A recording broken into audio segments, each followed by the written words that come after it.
Let me talk a little bit about how to do that. Most people want a protocol. They want the rules of what I do. First I set it up this way, then I do it this way. Let's use chakra healing for an example. First I go with this chakra, it's this certain color, it's this certain note. Then I go to the next one. But we don't get ill in a linear fashion, and we don't heal in a linear fashion. So to be really effective, it's going from being a noun to a verb is one of the most important things.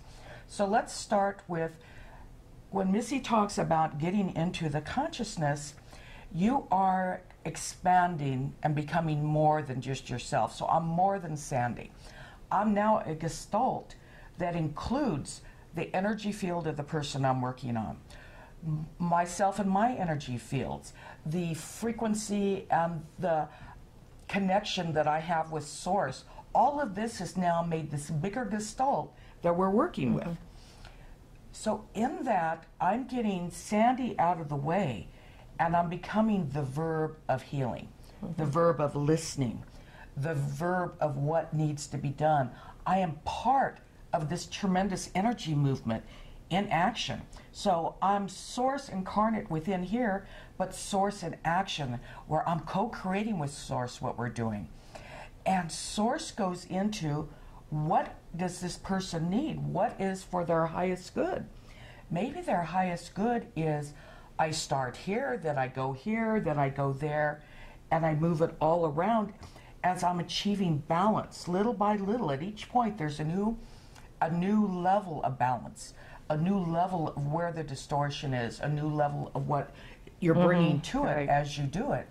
And you have to be able to listen. That's where the verb of listening is, to be able to know. See, this is how we develop intuition.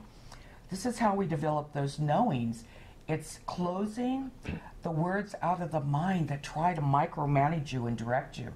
That's what protocol and rules do. They have a good, they're very good because they remind you of what not to do. They remind you of not how to cause harm. But there's a point where you go back just doing something and you become it. And we're hoping to teach you how to become it, because that's when you do true healings. That's when you do the true balance of bringing it all together for the person. This is where you get to the point where hopefully it won't be recreated. Right. So you're in this space, you're listening, and that's what Mel is talking about. She's listening to intuitively connect on a wavelength with what's happening, so that the distortion is speaking to her and she's listening to hear what has to say.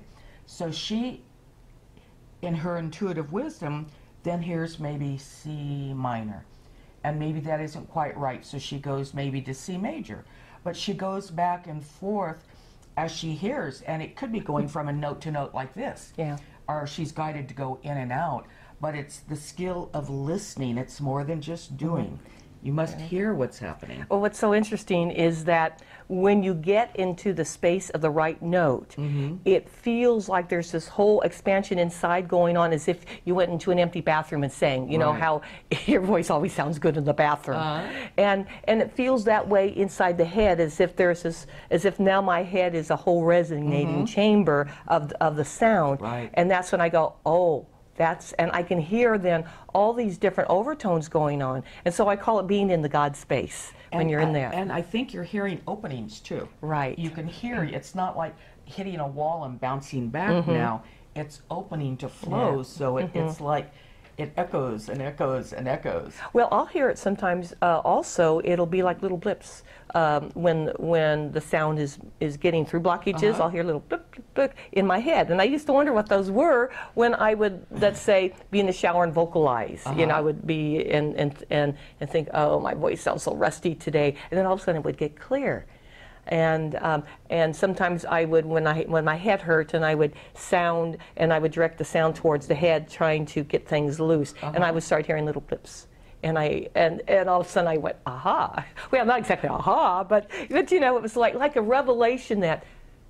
So that's what it sounds like, you know. So each of the step of the way, when you work on yourself and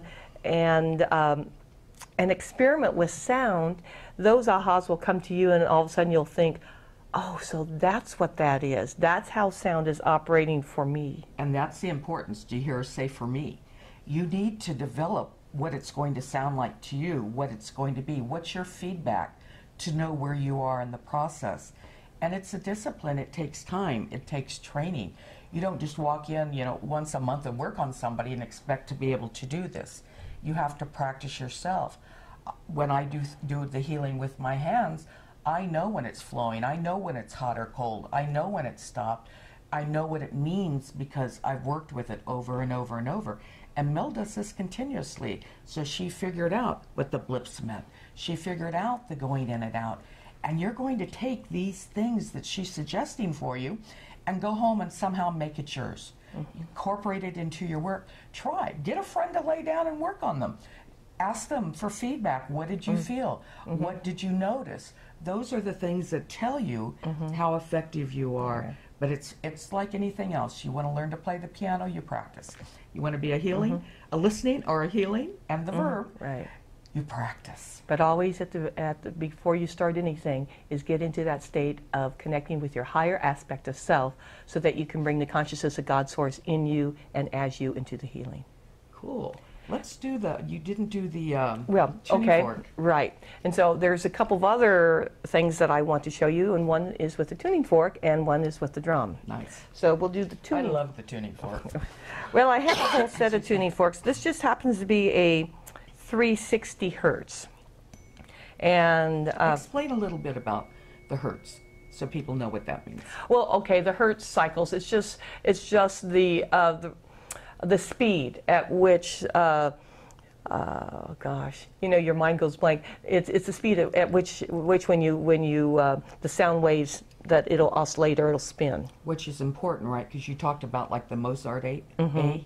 Well, no, it was actually called the Verdi A. Okay. And the reason why it was called the Verdi A, and that was A equals 432, okay, is because Verdi said that, and Verdi was, for those that don't know, was a composer, was an opera composer, and he did operas like Aida and such.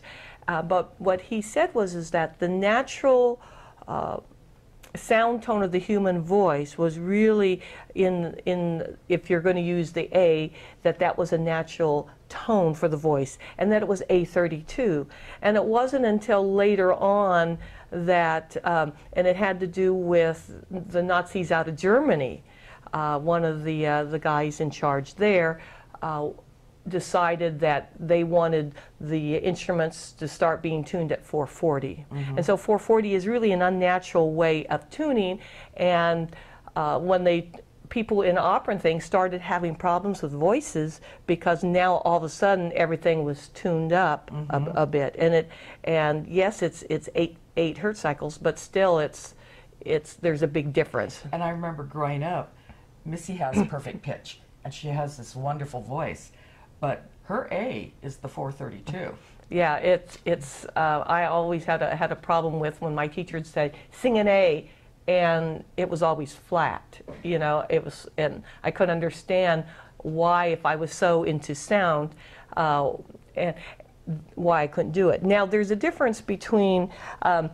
Actually, it's not really perfect pitch. It's called relative pitch. Okay. Because perfect pitch means that.